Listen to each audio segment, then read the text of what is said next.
Well, folks, I might have figured out my little niche on YouTube. I've uploaded some shitposts and some shorter rant videos to very little fanfare, but the 3 videos on this channel that have done pretty darn well were actually my video essays. The one that was the most successful by far was actually the one I felt the least confident in uploading, my video comparing Rent and falsettos. That video did hella well, and now I have quite a few subscribers.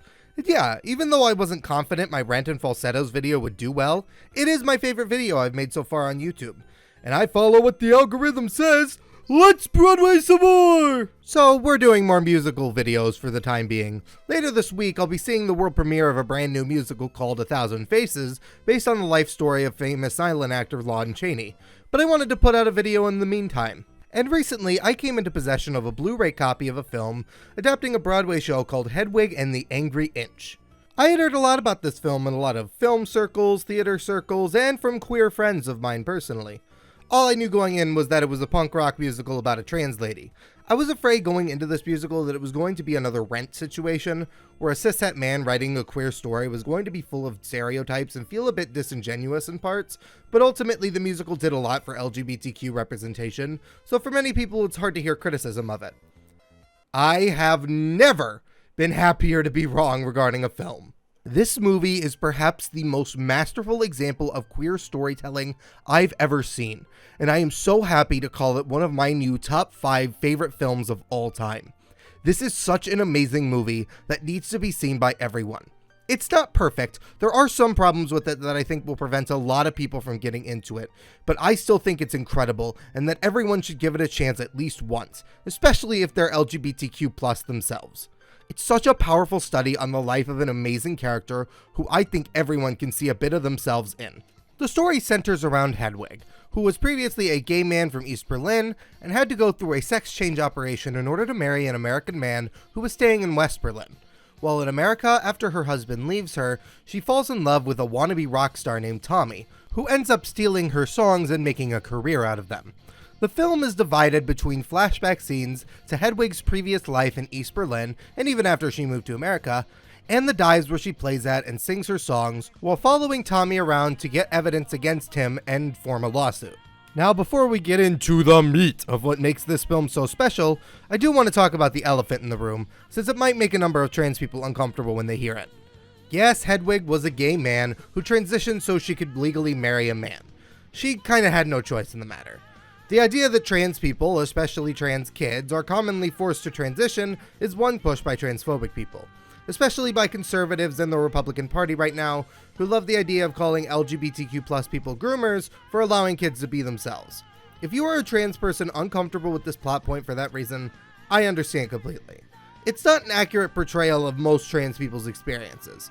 I personally think it is okay, because the film is definitely not trying to push a transphobic narrative at all. It's just a character study of this person forced into a number of situations and being taken advantage of in all of them. Especially since John Cameron Mitchell, the person who created the stage musical, wrote and directed the film version, and stars as Hedwig, came out as non-binary earlier this year.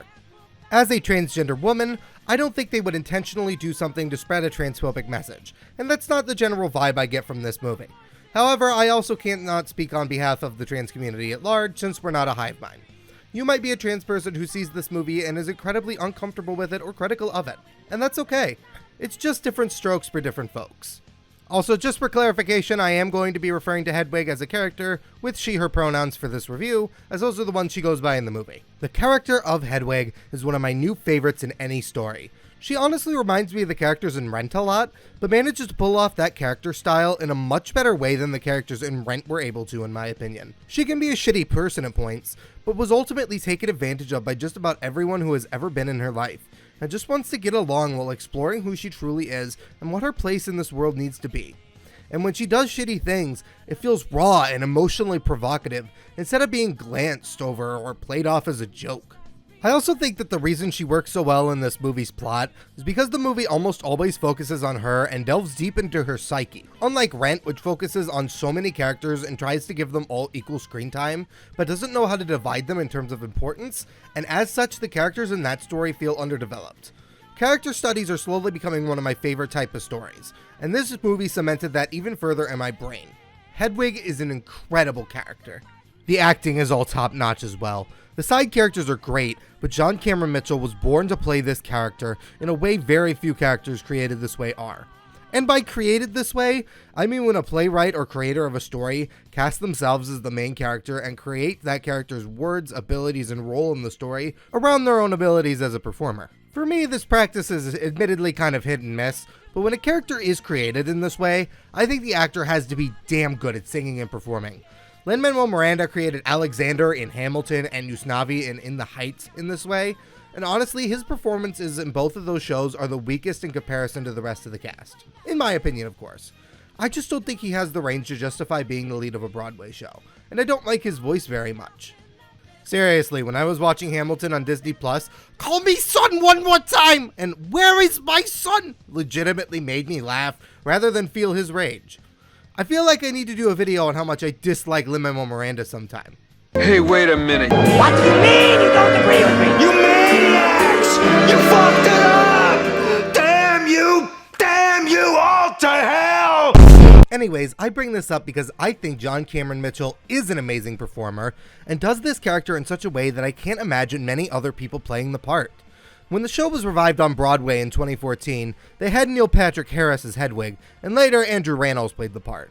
Both of them are great actors, but neither of them hit the same highs as John. They truly are incredible and had every right to cast themselves in this role. Honestly, one of the biggest strengths of this film in terms of the filmmaking is the cinematography, which uses colors in a similar way to another movie I love called Love and Mercy. That movie splits colors between flashback scenes, which are very warmly colored, and scenes in the 80s which have a cooler tint to them. This movie does a lot of stuff like that. Specifically, every scene in East Berlin is extremely blue in terms of coloring, and it's such a nice touch. The animation for some of the musical numbers also looks incredible, especially the Origin of Love scene, which is easily my favorite scene in the entire musical. It looks visually stunning, and the song itself is incredible. Speaking of which, let's talk about what may be the most important part of any musical, the music. Every single song is a genuine masterpiece, and several of them made me tear up. My favorites are the previously mentioned Origin of Love, along with Wig in a Box and Wicked Little Town, but every song is amazing. The musical has an incredible punk rock sound that very few other musicals have, but it knows how to tune it down and make something sentimental too. Both Tommy and Hedwig have an amazing version of Wicked Little Town, and it's a song that makes me feel every human emotion at once. Have you ever been there? Where you feel every emotion you've ever felt at once, and you don't know how to properly process it, so you just cry? This musical makes me feel that, in a good way. You can consider this video a preview to a much deeper, much more intricate analysis of what makes this movie work so well. This will not be my last time talking about this masterpiece of queer storytelling. Honestly, I'd probably need to do a 45-minute long video before I can truly do this story justice. But either way, I believe my point still stands. Hedwig and the Angry Inch is a story that should be experienced by everyone. It is a touchingly beautiful testament to how messy and wonderful queerness and life can be, and one of the best stories ever told, in my humble opinion. This movie is an easy 10 out of 10. Good night, Underground. Hey, here comes that transgender guy. I like trains.